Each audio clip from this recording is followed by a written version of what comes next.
Hello everyone, friends, how are you? Support me with a like and a comment, have a nice day. Everything seemed perfect at first. I met Jenna when we were in college, young, ambitious, and in love. We quickly became inseparable. She was the type of person who could light up a room with her smile, and she had this unwavering drive that I admired. It didn't take long for us to become more than just college sweethearts. After graduation, we got married, and shortly after that, we had Lucas. We were both young parents, but we had each other, and that was enough for us. Life was busy. Jenna's career took off. She got a job at a prestigious marketing firm, working long hours. At first, it was exciting. She came home energized, telling me about all her big meetings, the impressive clients she'd secured, the awards she was going to get. I was proud of her, but as time went on, I started to feel left behind. I was a stay-at-home dad, trying to make a home for Lucas while Jenna spent her days and nights focused on her work. The first few months, it was fine. Lucas was a joy, and I loved spending every moment with him. But as Jenna's career climbed, she started spending more time at the office, and then came the travel. Conferences, meetings, late-night dinners with clients. I didn't think much of it at first. After all, it was her job, and she loved it. But as the months passed, I began to feel something shifting.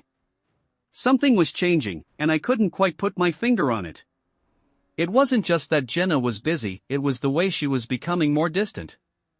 She'd smile and nod when I talked to her, but her mind was always elsewhere. The conversations were shorter, the time together grew less. I started to feel like I was living with a stranger. Then, one day, she told me that her boss, Carl, had been promoting her. It was exciting news, but the hours grew even longer. Jenna would leave early in the morning, come home late at night, and when she was home, it felt like she wasn't really there. And that's when I started noticing Adrian. At first, I didn't think much of it. After all, Jenna was always busy, and I trusted her. But something in me started to change after I found the first sign. It wasn't anything huge, just a small detail, but it gnawed me. One evening, I was cleaning up after dinner when I noticed Jenna's phone buzzing on the kitchen counter. Normally, I wouldn't have paid any attention to it. It was her phone, her business, and I respected her privacy. But that night, something felt off, like the air was thick with an unspoken tension between us. I saw that the message was from a name I didn't recognize, Adrian. It wasn't the name that made me stop, but the message itself. Can't wait to see you tonight. I'll pick you up after your meeting. Adrian. Who was he? Why was she texting him like that? My stomach tightened. I tried to brush it off at first. Maybe it was just a colleague. Maybe it was about work. But something about the phrasing, the familiarity, made me uneasy. I told myself I was being paranoid, that I was overthinking things. But the more I thought about it, the more I couldn't shake the feeling that something was wrong. The next few days felt like they were dragging on, each passing moment building up my sense of unease. I watched Jenna more closely, trying to notice anything unusual. She came home late a few nights in a row, which wasn't abnormal for her. She had work to do. But then there were the little things that I didn't want to admit to myself. The way she was on her phone a lot, the secrecy.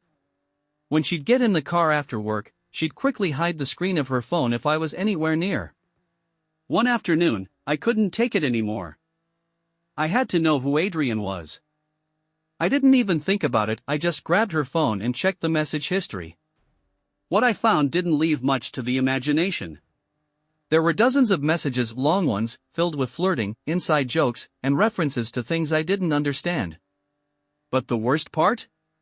They were setting up meetings, talking about dinners and late-night drives. Adrian was picking her up after meetings. They were meeting when she said she'd be working late. It wasn't a colleague. It was an affair. I felt my heart drop into my stomach. Everything I had believed in, everything I had trusted, was crumbling in an instant. But I wasn't ready to confront her yet. I wasn't ready to face the truth. So I kept quiet, watching from a distance, letting the evidence sit in my gut like a slow-burning fire. Over the next few days, I kept my eyes open, looking for more clues. And sure enough, I found more than I ever wanted to see. Each time Jenna came home, she was a little more distant, a little more secretive. There were moments where I caught her acting oddly, like she was hiding something, avoiding my gaze. One night, when she was out at one of her late meetings, I decided to take things further. I had to know for sure. I went into the bedroom and opened her laptop. There, in her browser history, were more signs, emails exchanged with Adrian, plans for secret meetups, and even photos of the two of them together.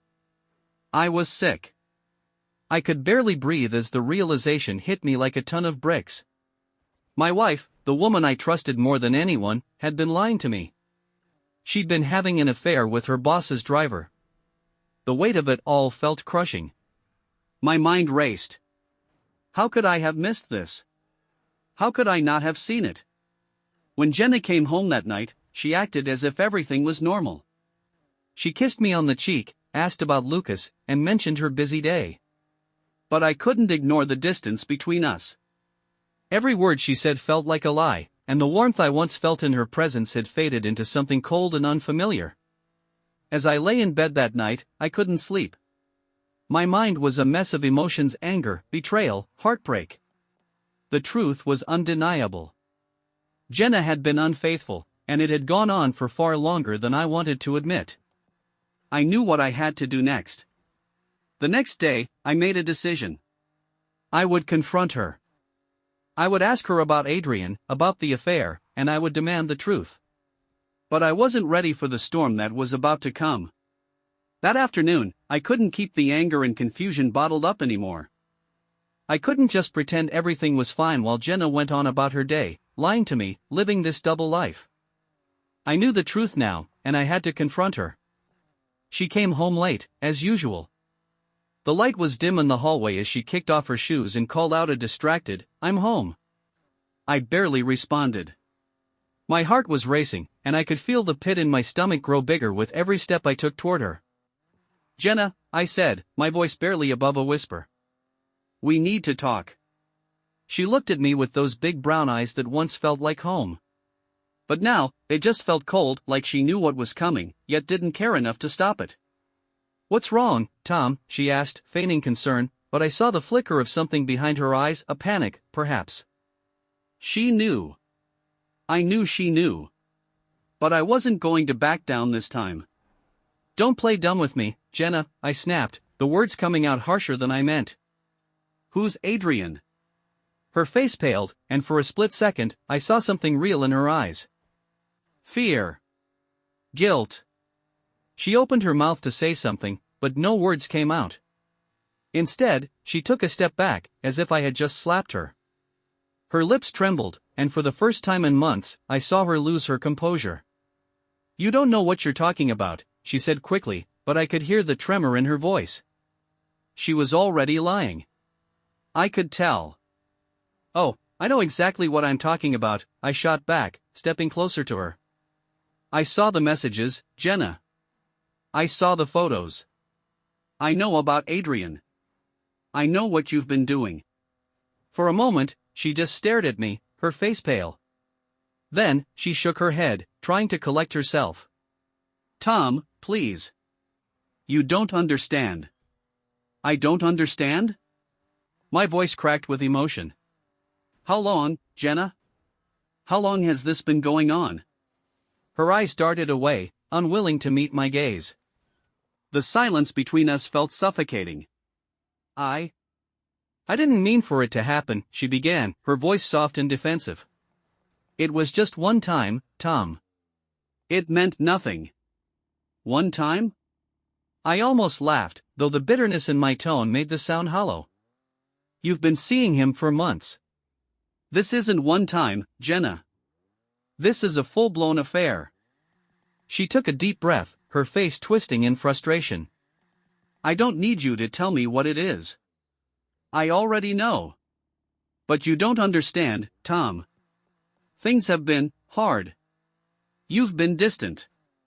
And Adrian, he was there. He listened to me. He made me feel seen. I couldn't believe what I was hearing. The excuses. The justifications. It was all her way of dodging the truth.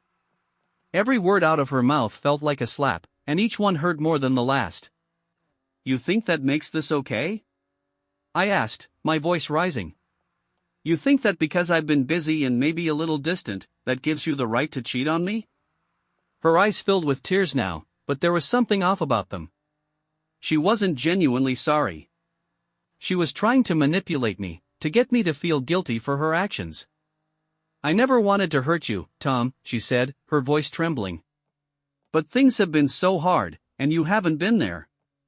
Adrian, he was the one who was there for me when I needed someone. I felt like the ground had been ripped out from under me. I had been there for her, hadn't I?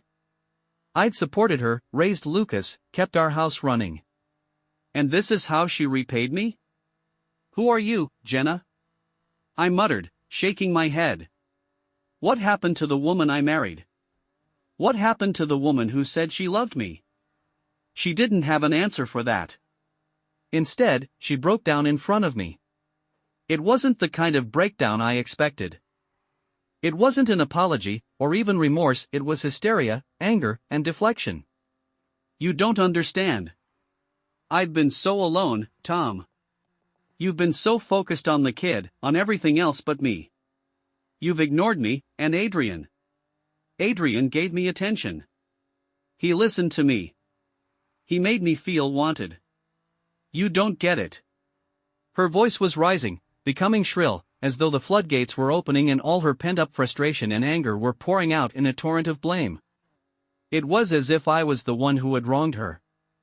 Don't act like I don't care. I shouted, my own voice cracking with the weight of the betrayal. You're the one who betrayed me, not the other way around. She took a step forward, wiping her tears away, and the next words that came out of her mouth struck me like a knife. I didn't betray you, Tom, she said, coldly now, her voice flat. I didn't owe you anything. You're the one who's been ignoring me, shutting me out. You weren't there when I needed you. Maybe if you had been, I wouldn't have had to find someone else. I felt a wave of nausea wash over me. This wasn't the woman I married. This wasn't the woman who had promised to love me forever. This was someone else, someone selfish, manipulative, and cruel. She had turned everything around on me, and I was left standing there, speechless. I didn't know what to say to her. There was nothing left to say. She had no remorse, no real regret, just excuses, justifications, and a twisted version of reality where she wasn't the one at fault. Get out, I whispered, my voice barely audible. Just leave. Jenna stood there for a long moment, staring at me as if she was waiting for me to take it all back. But I didn't. I couldn't. She left, slamming the door behind her. I stood there for a while, in complete silence, trying to wrap my head around what had just happened. I had always thought we could work through anything. But now I knew everything was broken beyond repair. Thank you very much for watching. Please support me by subscribing, liking and of course commenting. See you next videos.